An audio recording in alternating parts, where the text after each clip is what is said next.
गोदाम की नम सीलन फेफड़ों में उतर रही थी। छत से टपकता पानी कंक्रीट पर थपथप कर रहा था, मगर उस आवाज ने उस खौफ को नहीं छुपाया जो उस आदमी के चेहरे पर साफ झलक रहा था। वह आर्यन के सामने घुटनों पर था, गर्दन झुके, हाथ पीठ पर बंधे। आर्यन ने कोई हथियार नहीं उठाया था, नहीं वह खड़ा था। वह सामने रखी धातु की कुर्सी पर बैठा था, एक टांग पर दूसरी टांग रखे, बिना किसी हड़बड़ी के। उसके कमरे में आते ही सन्नाटा नहीं पसरा था, बल्कि उसके पैरों की आहट ने गोदाम की हवा को ही जमा दिया था। आर्यन ने ऊपर देखा, उस आदमी की आंखों में झांका, और बस एक लाइन बोला, इतने कम शब्द, मानो बोलना उसके लिए बड़ी मुश्किल चीज हो। जिस दिन भरोसा बिक जाए, उस दिन इंसान जिंदा रहने के लायक नहीं रहता। वह आदमी बिलबिला उठा, मगर आर्यन ने कोई इशारा नहीं किया। बस खड़ा हुआ, कोट के दामन को समेटा, और सीन वही कट गया, जैसे फिल्म की रील टूट गई हो। पता नहीं चला कि उस गद्दार के साथ आगे क्या हुआ, और शायद यही जानने की जिज्ञासा दर्शकों की रगों में जहर की तरह घुल गई। दूसरी तरफ, शहर के उस हिस्से में जहां रोशनी कभी पूरी नहीं पहुंचती, मीरा की दुनिया उजड़ रही थी। कमरे के कोने में रखी चारपाई पर उसकी छोटी बहन बेहोशी की कगार पर थी, पसीने से तर, नाजुक सांसें जैसे टूटती बिखरती हुईं। मीरा ने कितनी दवाइयों के पर्चे अपनी जेब में गिने थे, मगर बटुए में सिर्फ धूल थी। उसने अपने भाई को पिछले 6 दिनों से फोन लगाए, पर उधर से सिर्फ स्विच ऑफ की बीप आती। पड़ोसियों की फुसफुसाहटें भी अब बदल गई थीं, उसे उस शख्स से मिलवाने की धमकियां, जिसके नाम से ही यहाँ के लोग अपने बच्चों को डराते हैं। मीरा ने खिड़की से बाहर देखा, बारिश की बूंदें शीशे पर सरक रही थीं, और वह सोच रही थी कि उसके भाई का क्या हुआ जो वह दोबारा नहीं लौटा। उस शहर की गलियां उस रात आर्यन के नाम से कांप रही थीं। किसी को उसका चेहरा कम ही याद था, मगर उसकी छाया हर मोड़ पर मौजूद थी। चाय की दुकान पर लोग जब उसका नाम लेते थे तो आवाज घुट जाती थी, मानो यकायक किसी ने उनके गले में हाथ डाल दिया हो। दरअसल, आर्यन जब कहीं आता था, तो आने से भी पहले पूरी जगह खाली हो जाती थी। लोग उसके बारे में बात नहीं करते थे, वे उसके बारे में सांस लेने से भी डरते थे। कभी वह जल्दी नहीं करता था, पर उसके हल्के से हाथ हिलाने पर बड़े-बड़े बदमाश सिर झुका लेते थे। वह शांत था, इतना शांत कि उसका गुस्सा चीख की बजाय एक बेहद गहरे खामोशी में तब्दील हो जाता था, और यही खामोशी सबसे ज्यादा डराती थी। रात के 3 बजे जब आर्यन की काली गाड़ी किसी गली से गुजरती, तो खिड़कियां बंद हो जातीं और बिजली के खंभे पर बैठे कौवे तक उड़ जाते। मीरा को जब खबर लगी, तो उसके हाथ कांप उठे। एक पुराने जानकार ने उसे बताया कि उसका भाई आर्यन के किसी लेनदेन में फंस गया है, और उसे अंधेरी इमारत के तहखाने में रखा गया है।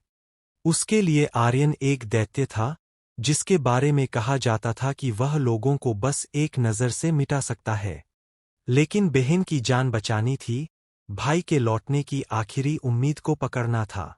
उसने अपनी साड़ी का आंचल कसा और उस हवेली की ओर निकल पड़ी, जहां कोई भी मामूली इंसान जाने की हिम्मत नहीं करता। वह हवेली अंदर से बर्फ की तरह ठंडी थी, बिल्कुल आर्यन की तरह। बड़े-बड़े खंभे और उन पर लटकती लोहे की जंजीरें।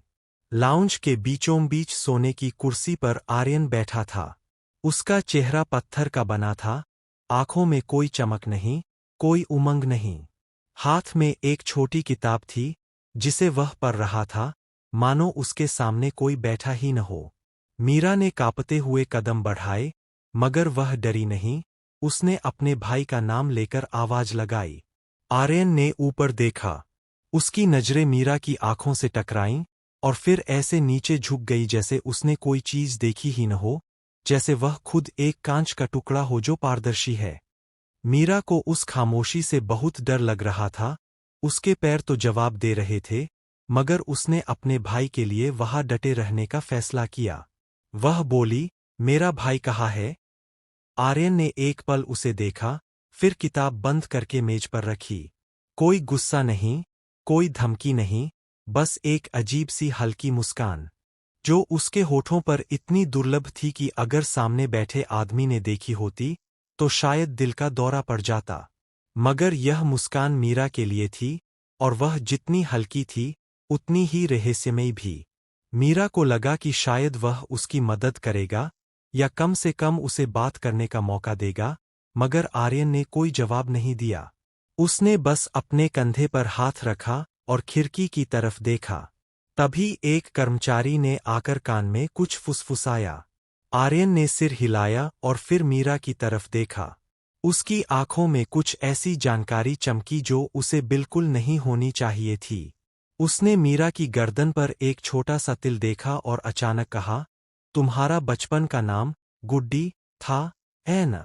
वह खिलौना जो तुमने 5 साल की उम्र में खोया था। उसकी एक आंख नीली थी। मीरा के होश उड़ गए। यह बात तो उसकी माँ को भी शायद याद न हो। यह रहस्य उसके दिमाग को चीर गया। आर्यन को यह सब कैसे पता था? वह तो उससे पहले कभी नहीं मिला था। क्या वह उसे बचपन से जानता है? क्या वह उसके पीछे पड़ा है? क्या यह सब एक साजिश है? उसके सवाल उसकी आंखों में साफ झलक रहे थे, मगर आर्यन ने कोई जवाब नहीं दिया। बस कुर्सी से उठा और 2 कदम उसके करीब आया। उसकी गंध इत्र की नहीं, बल्कि पुरानी किताबों और लोहे की थी, ठंडी, सख्त। कमरे में पल भर को सन्नाटा छा गया, इतना गहरा कि मीरा को अपने दिल की धड़कन सुनाई देने लगी। आर्यन ने पीठ की तरफ मुड़कर दरवाजे की ओर देखा, जहां उसके आदमी एक बंदी को खड़ा किए थे। वही उसका भाई था, जिसके चेहरे पर खरोंचें थीं, मगर वह जिंदा था। मीरा ने चीखकर उसकी तरफ दौड़ना चाहा, मगर आर्यन ने एक बार फिर हाथ उठाया और पूरा कमरा थम गया। उसने धीरे से, बिना किसी जोश या गुस्से के, उसके कानों में वाक्य बोले, जैसे कोई इतिहास की किताब पढ़ रहा हो। तुम अपने भाई को जिंदा चाहती हो? मीरा की आंखों में आंसू आ गए। उसने गर्दन हिलाई।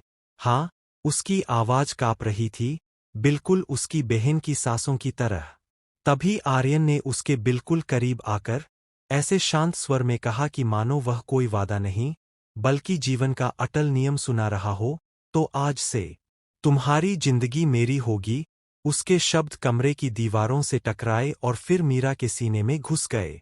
वह समझ नहीं पा रही थी कि यह बचाव है, इस्तेमाल है, या कोई खेल।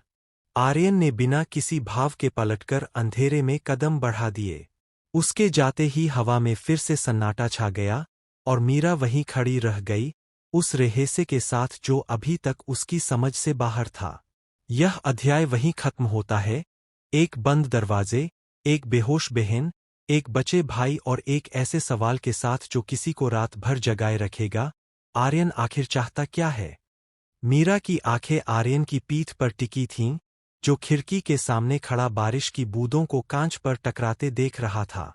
उसके कानों में अभी भी गूंज रहा था वह एक शब्द, शायद यह शब्द उसके लिए किसी भी सीधे खतरे से ज्यादा भयावह था, क्योंकि इसने उसे अनिश्चितता के उस अंधेरे कुएं में धकेल दिया था जहां आर्यन खुद राजा था। मीरा ने अपनी मुट्ठियां भींच लीं। उसके नाखून हथेलियों में धंस गए, पर उसे दर्द महसूस नहीं हुआ। वह आगे बढ़ी, उसके बिल्कुल करीब आकर खड़ी हो गई। उसने अपनी ठुड्डी ऊपर उठाई, जैसे कोई योद्धा अपनी आखिरी तलवार उठाता है, और बोली, मैं मानती हूं। बताइए क्या शर्त है? आर्यन धीरे धीरे मुड़ा। उसका चेहरा अब भी उसी बेरंग मुखौटे की तरह था, पर इस बार उसकी आंखों में एक बदलाव था, बहुत हल्का, ऐसा जैसे बर्फ के नीचे कोई लावा सुलग रहा हो। उसने एक कदम मीरा की तरफ रखा, इतना करीब कि उसे अपनी ही सांसों की गर्मी उसके चेहरे पर महसूस होने लगी। वह झुका, उसके कान के बेहद करीब आया, और उसकी आवाज इतनी धीमी थी कि सिर्फ मीरा ही सुन सके। तुम मेरी दुल्हन बनोगी, 1 साल के लिए, बिना किसी सवाल के। मीरा के पांव जमीन से उखड़ गए। उसका दिमाग पहले खाली हुआ, फिर उसमें सवालों की तूफानी लहरें उठीं। शादी, नकली, असली, क्यों? मैं? यह क्या पागलपन है? वह पीछे हटी, उसकी नजरें फैल गईं, पर आर्यन पहले ही दूर जा चुका था, अपनी कुर्सी पर वापस बैठकर उसी घड़ी को देखने लगा था, मानो उसने अभी कुछ कहा ही न हो। आपको मुझसे शादी की क्या जरूरत? मीरा की आवाज कांपी, पर उसमें अब गुस्सा भी था। आर्यन ने घड़ी उतारी, मेज पर रख दी और अपनी उंगलियों को आपस में बुन लिया। व्यापार। शहर के बड़े ठेकेदारों में से एक को अपनी बेटी के लिए दामाद चाहिए। वह आर्यन खन्ना पर भरोसा नहीं करता, क्योंकि मेरा कोई घर गृहस्थी नहीं है। उसे लगता है कि बिना परिवार वाला इंसान बिना जर का पेड़ है, कभी भी गिर सकता है। मुझे उस सौदे की जरूरत है, और उसे एक पारिवारिक आदमी चाहिए। मीरा ने झटका लिया। तो आप मुझे एक दिखावटी जीवनसाथी के रूप में इस्तेमाल करेंगे? दिखावटी? आर्यन की भौहों पर बिल्कुल हल्की सी लकीर पड़ी, मानो उसे यह शब्द अजीब लगा हो। तुम मेरे घर में रहोगी, मेरे नाम के साथ, मेरे हर कार्यक्रम में मेरे साथ खड़ी रहोगी। हाँ, वह रात बस कागजों की होगी। तुम्हें मेरे बिस्तर से कोई सरोकार नहीं। इतना कहते ही उसकी नज़र मीरा के चेहरे पर टिकी, जैसे वह देख रहा हो कि यह बात उसके दिल पर कैसे असर करती है। मीरा ने राहत की एक गहरी सांस ली, पर उसके साथ ही एक और एहसास भी आया, अपमान। वह एक ऐसे आदमी के सामने खड़ी थी जिसने उसे खरीद लिया था, पर उसकी तरफ देखने की भी जरूरत नहीं समझी। और अगर मैं ना करूं? उसने आखिरी बार दांत पीसकर पूछा। आर्यन ने उसी फाइल की तरफ इशारा किया जो अब भी मेज पर खुली पड़ी थी। तुम्हारे भाई का कत्ल, तुम्हारी छोटी बहन का अस्पताल से निकाला जाना, और तुम एक झोपड़ी में भूखी मरती हुई। क्या तुम्हें लगता है मैं मजाक कर रहा हूं? मीरा की आंखों में पानी आ गया, पर उसने फिर से खुद को रोक लिया। उसने आंखें मूंदीं, अपनी बहन का बुखार में तपता चेहरा याद किया, अपने भाई की आखिरी निर्दोष मुस्कान याद की, और फिर आंखें खोलीं।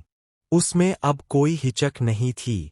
मैं मानती हूं, उसकी आवाज बर्फ की तरह साफ थी। पर एक शर्त मेरी भी है।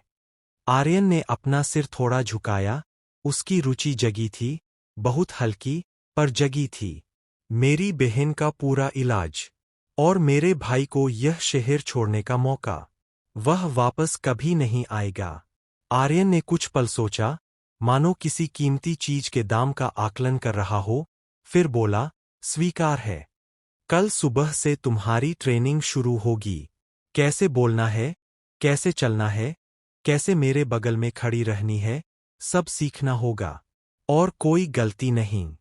इतना कहकर उसने अपने गार्ड को इशारा किया, जो मीरा को कमरे से बाहर ले गया। उसे एक अलग कमरे में ले जाया गया, शानदार, रेशमी चादरें, मोमबत्तियां, और सामने एक बड़ा आईना। मीरा ने आईने में अपना चेहरा देखा। वही चेहरा था, पर उसमें अब कुछ और था, एक ठंडी चमक, मजबूरी की चमक। उसने अपने गाल पर बहता आंसू पोंछा और फुसफुसाई, तू यह कर सकती है, मीरा। बस 1 साल। फिर तू आजाद है। अगले दिन से मीरा की कैद शुरू हुई, पर यह कैद जंजीरों में नहीं, बल्कि शिष्टाचार और दिखावटी मुस्कानों में थी। एक बुजुर्ग महिला उसे सिखा रही थी कि किस चाकू से कौन सा फल काटना है, किस हाथ से गिलास पकड़ना है, किस अंदाज में नजरें झुकानी है। मीरा को यह सब बेहुदा लगता था, पर वह चुप रही। उसे पता था कि यहाँ हर चीज की एक लागत है, और उसने अपने भाई बहन की जिंदगी की लागत चुका दी थी। तीसरे दिन, जब वह अपने कमरे में अकेली बैठी थी, दरवाजा बिना दस्तक के खुला। आर्यन अंदर आया, उसके पीछे कोई नहीं था। उसने मीरा के चेहरे पर गहरी नजर डाली, जो अब इतनी कठोर हो चुकी थी कि वह भी उसकी आंखों में झांक सकती थी। कल रात एक बड़ी पार्टी है। शहर के तमाम बड़े लोग होंगे, और तुम मेरे साथ होगी। आर्यन ने एक काला लिफाफा उसकी तरफ बढ़ाया। इसके अंदर तुम्हारा पहनावा है। और याद रखना, तुम अब मेरी मंगेतर हो। कोई शक नहीं, कोई झिझक नहीं। तुम मुझसे प्यार करती हो, समझी? मीरा ने लिफाफा लिया, और अपनी जुबान काटते हुए बोली, समझ गई। उसके अंदर की आग अब भी जल रही थी, पर उसने उसे दबा दिया। आर्यन जब दरवाजे की ओर मुड़ा, तो मीरा ने बिना सोचे कहा, आपने ऐसी लड़की क्यों चुनी जो आपसे नफरत करती है? आर्यन रुका। उसने पीछे मुड़कर देखा, और इस बार उसकी आंखों में वही पुरानी बर्फ नहीं थी, बल्कि एक कसैली मुस्कान की झलक थी। क्योंकि जो तुमसे प्यार करता है, वह तुम्हें धोखा दे सकता है, पर जो तुमसे नफरत करती है, अगर उसे ठीक से कैद कर लिया जाए, तो वह सबसे वफादार बन जाती है, क्योंकि उसे बचने की कोई जगह नहीं होती। इतना कहकर वह चला गया, पर उसकी बातों ने मीरा के दिमाग में एक नई आग लगा दी। उसने लिफाफा खोला, भीतर एक काली, घुटनों तक की स्लीवलेस ड्रेस थी, जो बिना किसी आभूषण के भी हीरे जैसी चमक रही थी। उसके साथ एक नोट था, जिसमें बस इतना लिखा था, मेरे बगल में कोई कमजोर नहीं खड़ा होता। पार्टी की रात, क्रिस्टल के झूमर, इत्र की महक और ऊंची ऊंची हंसी का जंगल। मीरा ने ड्रेस पहनी और आईने के सामने खड़ी होकर खुद को देखा। वह सुंदर थी, पर उसकी आंखों में डर नहीं था, एक अजीब सी बेबसी थी, जो उसे अजनबी लग रही थी। जब वह हॉल में उतरी, तो सारी निगाहें उस पर टिक गईं। फुसफुसाहटें शुरू हो गईं, यह कौन है? आर्यन की मंगेतर। कहाँ से आई? आर्यन सीढ़ियों के नीचे खड़ा था, काले टक्सीडो में, हाथ में शैंपेन का गिलास। जब उसने मीरा को आते देखा, तो उसके चेहरे पर कोई आश्चर्य नहीं था, बस एक संतुष्टि, जैसे कोई शतरंज का खिलाड़ी अपनी सबसे अच्छी चाल चलकर मुस्कुराता है। उसने आगे बढ़कर मीरा का हाथ पकड़ा, उसे अपने बगल में बिठाया, और सबके सामने उसके कान में फुसफुसाया, मुस्कुराओ, सब देख रहे हैं। मीरा ने मुस्कान खींची, पर उसके अंदर ज्वालामुखी फटने को था। तभी एक बूढ़ा आदमी उनके पास आया, वही बड़ा ठेकेदार जिसकी बात आर्यन ने की थी। उसने मीरा को देखा और आर्यन से पूछा, बेटी क्या करती है? आर्यन ने मीरा की तरफ देखा, पर उसे बोलने का मौका दिया। मीरा ने अपना संयम रखते हुए कहा, मैं एक डिजाइनर हूं, सर। बूढ़ा आदमी खुश हुआ और वहां से चला गया। ज्यों ही वह गया, आर्यन ने मीरा को किनारे ले जाकर कहा, अच्छा किया, पर अगली बार अपनी आंखों में मुझसे नफरत मत रखना, लोग पर लेते हैं। मीरा ने आंखें चुराते हुए कहा, तो आप मुझसे क्या चाहते हैं? कि मैं आपको ऐसे देखूं जैसे आप मेरे हीरो हो? आर्यन चुप हो गया। फिर उसने अपना हाथ बढ़ाकर उसके गाल को सहलाया, बहुत हल्के से, मानो कोई पंख छू गया हो। पहली बार मीरा ने उसे इतने करीब से देखा, और उसे उसकी आंखों में एक अजीब सी चमक दिखी, दर्द, शायद। लेकिन अगले ही पल वह वहीं से निकल गया, उसे अकेला छोड़कर। आधी रात को जब मीरा अपने कमरे में लौटी, तो उसे मेज पर एक पुरानी तस्वीर मिली, एक छोटी लड़की, जिसकी मुस्कान बिल्कुल उसकी छोटी बहन जैसी थी। तस्वीर के पीछे लिखा था, आर्यन की बहन, सीमा, 8 साल। मीरा को आर्यन का वह दर्द याद आया जो उसने पहले कभी बताया था, और पहली बार उसे लगा कि यह ठंडा आदमी शायद सिर्फ एक जलता हुआ घर है, जिसे उसने आग के भीतर ही कैद कर लिया है। लेकिन तभी उसके फोन पर एक संदेश आया, मीरा, सिकंदर तुम्हें ढूंढ रहा है। वह जानता है कि तुम आर्यन के साथ हो। उसने तुम्हारी बहन का पता लगा लिया है। यह उसके भाई का था। मीरा का दिल धड़कने लगा। उसने बिना सोचे आर्यन के कमरे की तरफ दौड़ना शुरू किया, पर जब वह उसके दरवाजे पर पहुंची, तो उसने अंदर आर्यन की आवाज सुनी। वह फोन पर किसी से कह रहा था, हाँ, सिकंदर को पता चल गया है। हाँ, मीरा अब मेरी है, और मैं उसे किसी को नहीं जाने दूंगा, चाहे इसके लिए मुझे पूरा शहर जलाना पड़े। मीरा के हाथ कांप गए। वह वही दरवाजे के पीछे खड़ी रह गई, उसके कानों में वह धमकी गूंज रही थी, पर उसके दिल में एक और सवाल उठा, क्या वह मुझे सच में बचाना चाहता है, या अपने किसी अजीब मिशन के लिए मुझे एक हथियार की तरह तैयार कर रहा है? आर्यन के रहस्य ने उसे जितना डराया, उतना ही अपनी ओर खींचा भी। और उस क्षण, मीरा को पहली बार एहसास हुआ कि उसने जिस सौदे में अपनी जान बेची है, वह सौदा अब किसी और का नहीं, बल्कि उसके अपने दिल का हो चुका है, बिना उसे पता चले। रात खत्म हुई, पर जो अंधेरा शुरू हुआ था, वह अब एक नई रोशनी की तरह लग रहा था, खतरनाक, अनजान और बेहद खूबसूरत। और अगली सुबह जब आर्यन ने अपने कमरे से बाहर निकलकर मीरा को देखा, तो उसकी आंखों में पहली बार सवाल नहीं, बल्कि एक जवाब की चमक थी, जो अभी तक किसी ने नहीं पढ़ा था, सिर्फ वही जानता था। सुबह की पहली किरणें खन्ना मेशन की विशाल खिड़कियों से अंदर आ रही थीं, और उनके साथ एक अजीब सी बेचैनी भी मीरा के सीने में उतर आई। पूरी हवेली में अनुशासन और खामोशी थी, हर नौकर अपने काम में मशगूल, हर गलियारे में एक नियमित गूंज, मानो इस घर की हर चीज किसी अनदेखी घड़ी की सुई के साथ चल रही हो।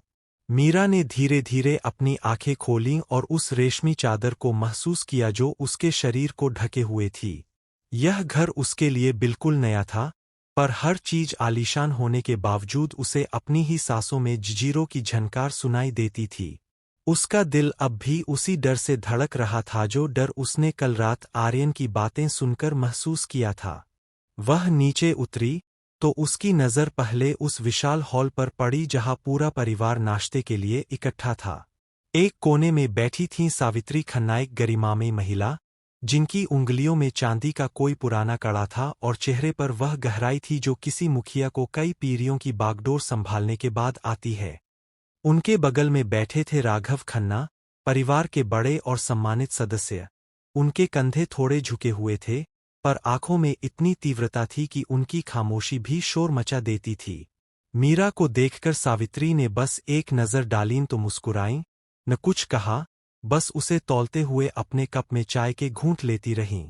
तभी सीढ़ियों से आर्यन उतरा, काले सूट में, उसी शांत चेहरे के साथ, उसी ठंडी निगाहों के साथ।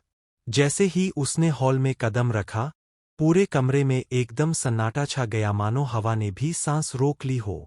नौकरों के हाथ रुक गए, सावित्री ने अपनी चाय की प्याली नीचे रख दी और राघव ने अपनी किताब बंद कर ली। आर्यन ने किसी को नहीं देखा, सीधे अपनी जगह पर जाकर बैठ गया और अपने सामने रखे फल के कटोरे की तरफ देखने लगा, जैसे उसके आसपास कोई दुनिया ही नहीं बसी हो। मीरा ने आर्यन की परछाई से नजरें नहीं हटाईं, पर तभी पीछे से हंसी की आवाज आई। दो युवक हॉल में घुसे, फला विवान खन्ना, आर्यन से 3 साल छोटा, जिसके चेहरे पर शैतानी मुस्कान खेल रही थी और हाथ में नाश्ते की प्लेट थी, मानो उसने अभी अभी रसोई लूटी हो। दूसरा था कबीर खन्ना, आर्यन से 4 साल छोटा, जिसका चलन धीर और सधा हुआ था, आंखों में समझदारी की गहरी नदी बहती थी। विवान ने तुरंत मीरा को देखा और बिना किसी हिचक के, मानो वह उसे सालों से जानता हो, मुस्कुराते हुए कहा, भाभी, घर में आपका स्वागत है। कबीर ने भी सिर झुकाया और बोला, कोई भी मुश्किल हो, बस हमें बताइएगा। मीरा को हैरानी हुई। उसे उम्मीद नहीं थी कि इस पत्थर जैसे घर में कोई उससे इतनी सहजता से बात करेगा। वह कुछ कहती, उससे पहले ऊपर से पैरों की हल्की थपथपाहट सुनाई दी और एक लड़की सीढ़ियां उछल-उछलकर नीचे आई। उसने सीधे आर्यन की गर्दन में बाहें डाल दीं। भैया। अन्या खन्ना, घर की सबसे छोटी सदस्य, जिसके आने से पूरे हॉल की रौनक कई गुना बढ़ गई। उसकी मुस्कान ऐसी थी जैसे कोई बच्ची अपनी पहली मिठाई पाकर खिलखिला उठी हो। तीनों भाई उसे अपनी जान से भी ज्यादा चाहते थे, और यह साफ झलकता था। आर्यन का चेहरा भी उसके आते ही एक पल के लिए कोमल हो गया, जैसे बर्फ की चादर के नीचे से कोई गुलाब निकला हो। अन्या ने उत्सुकता से मीरा को घूरा, अपनी बड़ी बड़ी आंखें फैलाकर पूछा, तो आप मेरी नई भाभी है? उसकी आवाज में मासूमियत इतनी भरी थी कि मीरा बिना चाहे ही हल्का सा मुस्कुरा दी। विवान ने हंसते हुए कहा, भाभी, डरिए मत।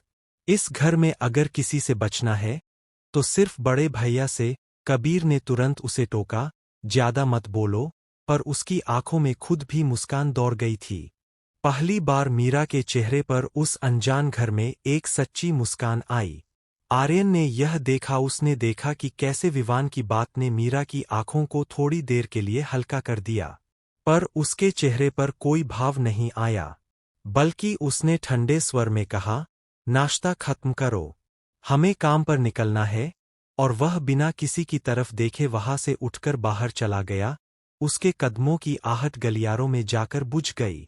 मीरा उसकी जाती हुई परछाई को देखती रही, और उसके मन में वही सवाल कौंधा, इतना ठंडा इंसान आखिर अपने दिल में क्या छिपाए बैठा है। विवान और कबीर ने उसकी इस उलझन को पढ़ लिया और उन्होंने मन ही मन तय कर लिया कि वे मीरा को इस अनजान घर में कभी अकेला महसूस नहीं होने देंगे। उन्हें नहीं पता था कि आने वाले दिनों में यही रिश्ता पूरे परिवार की किस्मत बदल देगा। कुछ ही देर बाद आर्यन अपनी काली स्पोर्ट्स कार में बैठ चुका था। इंजन की गहरी गुर्राहट पूरी हवेली के सन्नाटे को चीर रही थी। उसने सीट बेल्ट लगाई और ठीक उसी क्षण उसके फोन पर एक अनजान नंबर से एक मैसेज आया। उसने उसे खोला, एक धुंधली सी नज़र, फिर स्क्रीन पर बस एक वाक्य उभरा, तुमने मीरा को अपने घर लाकर सबसे बड़ी गलती कर दी, अब खेल शुरू होगा। आर्यन ने उस मैसेज को कुछ पल पढ़ा। उसके चेहरे पर न तो हैरानी थी, न गुस्सा, न डर, बस वही पुराना बर्फीला सन्नाटा जो उसकी पहचान बन चुका था। उसने फोन लॉक किया, उसे डैशबोर्ड पर रख दिया और खिड़की से बाहर मुड़कर उस हवेली के ऊपर मंडराते बादलों को देखा। उसकी उंगलियों ने स्टीयरिंग व्हील पर हल्का सा टैप किया और उसके होठों से बिल्कुल सामान्य, बेहद शांत लेकिन भयानक गहराई वाला एक शब्द निकला, इंटरेस्टिंग। शहर की सड़कों पर भागती उस कार में आर्यन का दिमाग सैकड़ों संभावनाओं को काट रहा था। उसे पता था कि यह सिकंदर का खेल है या शायद कोई और जो अंधेरे में बैठा उसकी हर हरकत पर नजर रखता है। पर आर्यन खन्ना अब तक कभी किसी धमकी से डरा नहीं था और जब वह कहता है इंटरेस्टिंग, तो उसका मतलब होता है कि उसने अपने विरोधी को एक नए तरीके से मिटाने की योजना बना ली है। कार मुड़ी और एक ऊंची इमारत के पास रुकी, जहां उसका नया सौदा उसका इंतजार कर रहा था। लेकिन उस मैसेज ने उसके दिमाग में एक नई तह रख दी थी। मीरा अब सिर्फ उसकी नकली दुल्हन नहीं थी, वह उस शतरंज का वह मोहरा थी जिसे हर कोई हड़पना चाहता था। दूसरी ओर हवेली में नाश्ते की मेज खाली होते ही मीरा को अन्या ने अपने कमरे में बुला लिया। अन्या ने अपनी गुड़िया दिखाई, अपनी किताबें दिखाईं और फिर अचानक गंभीर होकर बोली, भाभी, क्या आप भैया से सच में प्यार करती है? मीरा चुप रह गई। वह जवाब नहीं देना चाहती थी क्योंकि वह खुद झूठ बोलने में असमर्थ थी। अन्या उसके चेहरे को देखती रही और फिर उसके पास आकर बोली, आप घबराइए मत। भैया दिखने में डरावने हैं, पर वह अंदर से बहुत टूटे हुए हैं। एक बार मेरी बड़ी दीदी की मौत हो गई थी, तब से वह किसी पर भरोसा नहीं करते। पर मुझे पता है, आप उन्हें बदल सकती है। यह सुनकर मीरा का दिल धड़क गया। उसे आर्यन का वह घाव दिखाई देने लगा था जिसे उसने कभी देखा नहीं था। एक बच्ची ने आज उसे वह रास्ता दिखाया था जो आर्यन ने खुद कभी किसी को नहीं दिखाया। लेकिन रात होते ही खलल मच गया। हवेली की बिजली अचानक कट गई और अंधेरे में चारों तरफ एक भयानक चीख सुनाई दी। मीरा अपने कमरे से बाहर निकली और देखा कि एक खिड़की का कांच टूटा हुआ था और नीचे खून के कुछ धब्बे थे। आर्यन के गार्ड दौड़ पड़े, पर उस खलल को पैदा करने वाला निकल चुका था। जब आर्यन हवेली लौटा, तो उसने मीरा को उस टूटी खिड़की के पास खड़ा पाया। उसके हाथ कांप रहे थे, पर आंखों में डर के बजाय एक जिद थी। वह नहीं चाहती थी कि यह सब उसकी वजह से हो। आर्यन ने उसके पास आकर कहा, तुम्हें डर नहीं लगता? मीरा ने जवाब दिया, मुझे तुमसे ज्यादा डर लगता है। यह सुनकर पहली बार आर्यन के होठों पर एक अजीब सा कसैला कुंद सा वक्र दिखा, शायद मुस्कान का पहला संकेत या शायद किसी दर्द को छिपाने का एक और हथियार। उसने अपना जैकेट उतारकर उसके कंधों पर डाल दिया और कहा, अगर कल कोई तुम्हारी एक बाल छुएगा तो मैं पूरा शहर जला दूंगा। लेकिन आज रात तुम मेरे कमरे में सोओगी। मीरा सहम गई, पर उसने उसकी आंखों में एक दुविधा देखी। आर्यन उसे अपने पास रखना चाहता था, पर उसे खुद यह नहीं पता था कि वह उसे इस तरह पास करके क्या खो रहा है और क्या पा रहा है। उस रात जब मीरा आर्यन के विशाल कमरे में उसकी साइड पर अलग बिस्तर पर लेटी थी, तो अंधेरे में उसकी आवाज आई, तुम सो नहीं रही हो? मीरा ने जवाब दिया, तुम्हारा मैसेज वाला खेल किसने शुरू किया? आर्यन चुप रहा, फिर बोला, वह कोई नहीं जानता कि मैं वास्तव में क्या करने को तैयार हूं। और उसे यह भी नहीं पता कि तुम सिर्फ मेरी नकली दुल्हन नहीं हो, तुम वह चीज हो जिसे खोकर उस खेल को जीतना भूल सकता हूं। यह सुनकर मीरा की सांसें थम गईं। उसे नहीं पता था कि वह सच कह रहा था या अपनी किसी जटिल चाल को पूरा कर रहा था, पर उसकी आवाज में जो गहराई थी, वह उसे उस ठंडे आदमी के अंदर मौजूद उस आदमी के करीब ले आई जिसे उसने कभी देखा नहीं था। सुबह उठी तो आर्यन पहले ही निकल चुका था, लेकिन उसकी तरफ से एक चिट्ठी मिली। मीरा, हवेली के पीछे एक गुलाब का बगीचा है, वहां अन्या के साथ चाय पीना, मैं शाम को आऊंगा। आर्यन, मीरा ने वह चिट्ठी देखा और उसके मुंह पर मुस्कान आ गई। उसे समझ में आ गया कि आर्यन उसे इस घर में अजनबी नहीं बनने देना चाहता, चाहे वह कितना भी ठंडा दिखे।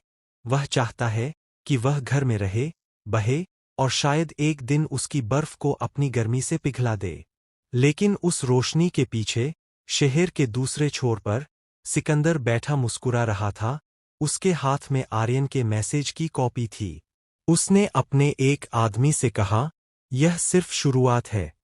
पहले मैं उसकी दुल्हन का दिमाग खाऊंगा, फिर उसका राज और आखिर में उसकी जान।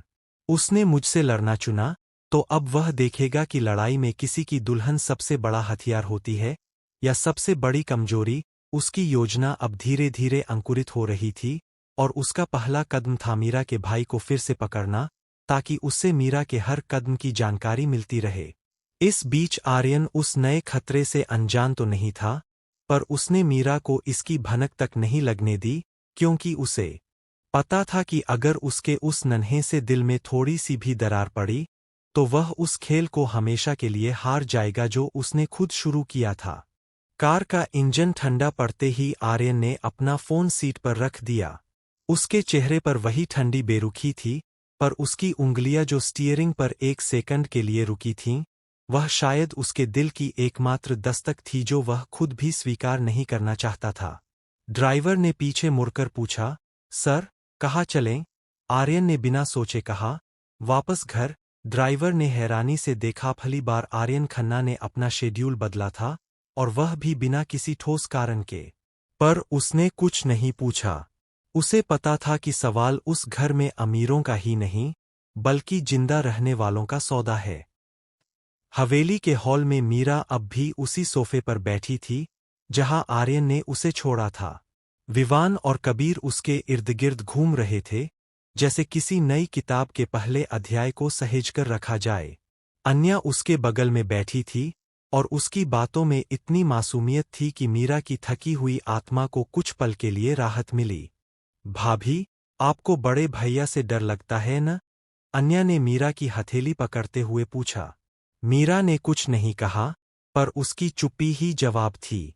अन्या ने आगे कहा, आपको मत लगना कि वे बुरे हैं। वे बस टूटे हुए हैं। बहुत पहले, बहुत गहरे। मीरा ने अन्या की आंखों में देखा, वही सच्चाई थी जो आर्यन की आंखों में कभी किसी को दिखती नहीं।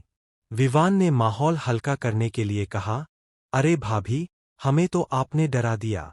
हमें लगा बड़े भैया साथ में कोई बिजली की तलवार लेकर आएंगे, पर आप तो इंसान निकलीं। कबीर ने उसकी तरफ तीखी नजर डाली, पर मीरा हल्की सी मुस्कुरा दी। वह मुस्कान इतनी असली थी कि उसे खुद भी आश्चर्य हुआ। इस घर की दीवारों के भीतर, जहां हर चीज उसके लिए अजनबी थी, इन दो भाइयों और इस छोटी बहन ने उसे कुछ पल के लिए अपना महसूस कराया। तभी हॉल के बड़े दरवाजे फिर खुले। आर्यन अंदर आया। उसके आते ही कबीर और विवान की मुस्कान हवा में ही ठिठक गई। अन्या ने भी धीरे से मीरा का हाथ छोड़ दिया, जैसे वह कोई गर्म चीज हो। आर्यन की नज़र सीधे मीरा पर टिकी, और उसके बाद बाकी सब मानो अदृश्य हो गए। उसने नौकरों को एक नज़र से समझा दिया कि वे कमरे से बाहर जाए। विवान ने कहा, हम भी। पर आर्यन ने उसे बीच में रोका, नहीं, तुम लोग यही रहो। यह आदेश इतना असामान्य था कि कबीर ने अपनी भौहें चढ़ा दीं, पर वह चुप रहा। आर्यन मीरा के सामने खड़ा हो गया। उसकी आंखों में वही बर्फ थी, पर इस बार उसके होठों पर एक अजीब सी रेखा थी, शायद संकोच, या शायद कोई उबलता हुआ शब्द जिसे उसने दबा लिया। उसने अपनी जेब से फोन निकाला और वह मैसेज मीरा को दिखाया। तुमने मीरा को अपने घर लाकर सबसे बड़ी गलती कर दी। अब खेल शुरू होगा। मीरा ने मैसेज पढ़ा, और उसका चेहरा सफेद पड़ गया। उसकी सांसें तेज हो गईं, उसके हाथ कांपने लगे, पर आर्यन ने उसका हाथ पकड़ लिया इतनी मजबूती से कि कांपना बंद हो गया।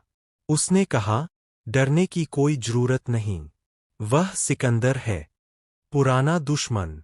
उसने तुम्हें मेरे कमजोर हिस्से के रूप में देख लिया है। मीरा की आंखों में गुस्सा भर आया। तो आपको लगता है मैं आपकी कमजोरी हूं? आर्यन का चेहरा पहली बार उस पल थोड़ा नरम हुआ, इतना कि सिर्फ मीरा देख सकती थी। उसने जवाब दिया, नहीं। मुझे लगता है कि तुम मेरी सबसे बड़ी गलती हो सकती हो। पर मैं गलतियां सुधारता हूं, उन्हें दोहराता नहीं। इतना कहकर उसने अपने दोनों भाइयों की तरफ देखा। विवान, आज से मीरा जहां भी जाए, उसके साथ 2 गार्ड रहेंगे। कबीर, सिकंदर के हर मूव पर नजर रखना। और अन्या। उसने अपनी छोटी बहन की तरफ देखा, जो अब तक चुप थी। तुम उसे घर का हर कोना दिखाओ। इस घर को उसका अपना महसूस कराओ। यह आखिरी बात सुनकर मीरा ठिठक गई। आर्यन ने अपनी बहन से कहा कि वह मीरा को अपना महसूस कराए। उसके दिमाग में सवालों का तूफान उठा, वह मुझे अपनी क्यों मान रहा है? क्या यह सब सिर्फ दिखावा है? या उसके अंदर कोई हिस्सा अब मुझे सच में चाहता है?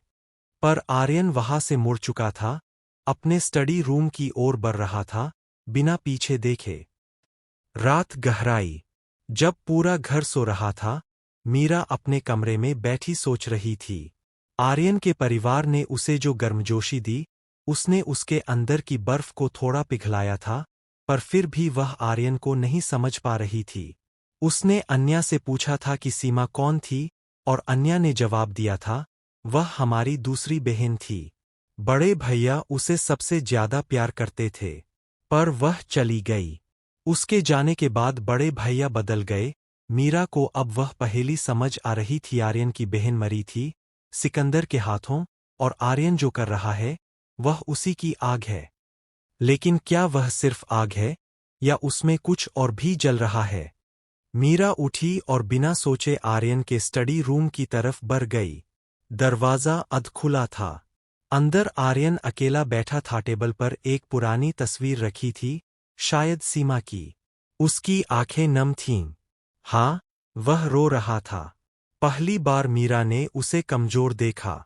वहां खड़ी होकर उसने सोचा, यह वही आदमी है जिससे पूरा शहर डरता है, और यह उसके सामने अपनी बहन की तस्वीर को देखकर रो रहा है।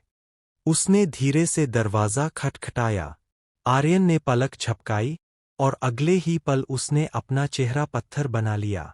उसने कड़ी आवाज में पूछा, क्या चाहिए? मीरा ने डरते हुए कहा, बस आपको देखना था, आपसे बात करनी थी। आर्यन ने तस्वीर उलटकर रख दी और खड़ा हो गया। कहो, मीरा ने कहा, मुझे पता है सीमा के बारे में। मुझे पता है सिकंदर ने क्या किया। पर मैं यह जानना चाहती हूं, क्या आप मुझे अपनी बहन समझ रहे हैं, या अपने बदले का एक और हथियार? आर्यन चुप रहा। वह मीरा के पास आया, और इस बार उसकी आंखों में न बर्फ थी, न गुस्सा, सिर्फ एक जख्म जो अभी भी ताजा था। उसने कहा, मुझे नहीं पता कि तुम क्या हो, पर इतना जान लो, अगर तुम मुझसे नफरत करती हो तो सही। अगर तुम मुझ पर भरोसा करना चाहती हो तो मत करना। लेकिन इस घर में जब तक तुम हो, कोई तुम्हें नहीं छू सकता। और यह मेरा वादा है, जो वादा मैंने सीमा से नहीं निभाया, वह तुमसे निभाऊंगा। यह कहकर वह उसके पास से गुजरा और बाहर चला गया। मीरा वहीं खड़ी रह गई। उसने अपनी हथेली को देखा जहां आर्यन ने उसे छुआ था। वहां गर्मी थी। उसके दिल ने पहली बार कुछ महसूस किया, और वह महसूस नफरत नहीं थी। अगली सुबह जब वह नाश्ते में उतरी, तो आर्यन पहले से ही नीचे था। उसने मीरा को देखा और अपने सामने खाली कुर्सी को इशारा किया, यहां बैठो। उसके लहजे में वही सख्ती थी, पर उसकी आंखों में क्या था? शायद कुछ ऐसा जो वह खुद नहीं जानता था। परिवार के बाकी सदस्य आए, और नाश्ते में अन्या ने मीरा को खूब हंसाया। विवान ने फिर से मजाक किया। कबीर ने गंभीरता से बातें कीं। सावित्री ने मीरा को अपने पास बिठाया और उसके बालों में हाथ फेरा। बेटा, यह घर अब तुम्हारा भी है। और मीरा को लगा कि हो सकता है यह जेल न हो सकता है यह कोई नया घर हो जहां वह खुद को फिर से ढूंढ सके। पर जब उसने आर्यन की तरफ देखा, जो चुपचाप अपनी चाय पी रहा था और उसकी हर हरकत को बिना दिखाए देख रहा था, तो उसे यकीन हो गया यह सब कुछ सच नहीं है, और यह आदमी उसकी जिंदगी की सबसे बड़ी पहेली है, जिसे सुलझाने में उसे पूरी जान लगानी पड़ेगी। उस रात, जब वह सोने जा रही थी, उसके तकिए के नीचे एक छोटा सा नोट मिला। तुम्हारी आंखों में वही डर है जो सीमा की थीं। मैंने उसे बचाया नहीं, पर तुम्हें बचाऊंगा। मीरा ने वह नोट पढ़ा, उसे अपने दिल से लगा लिया, और पहली बार रात को वह आर्यन के बारे में डरकर नहीं, बल्कि उसकी सोच में खोकर सोई। और उसकी नींद में एक सपना था, आर्यन उसे अंधेरे से बाहर निकाल रहा था, पर अंधेरे के पीछे एक और अंधेरा था जो उसे पुकार रहा था। और वह जानती थी कि यह सपना जल्द ही हकीकत बनने वाला था, क्योंकि सिकंदर ने जो मैसेज भेजा था, उसका मतलब था कि वह अब भी उसके पीछे है, और उसे पता था कि अगली बार जब वह हमला करेगा, तो न तो आर्यन, न कोई और, उससे पहले उसे रोक पाएगा। मगर अब मीरा में भी एक आग पैदा हो चुकी थी जिसने कभी किसी के लिए लड़ना नहीं सीखा। वह अब इस ठंडे आदमी के लिए लड़ना चाहती थी। और शायद उस लड़ाई का पहला कदम उसी रात उसके दिल ने रख दिया था, चाहे वह जानती हो या न जानती हो।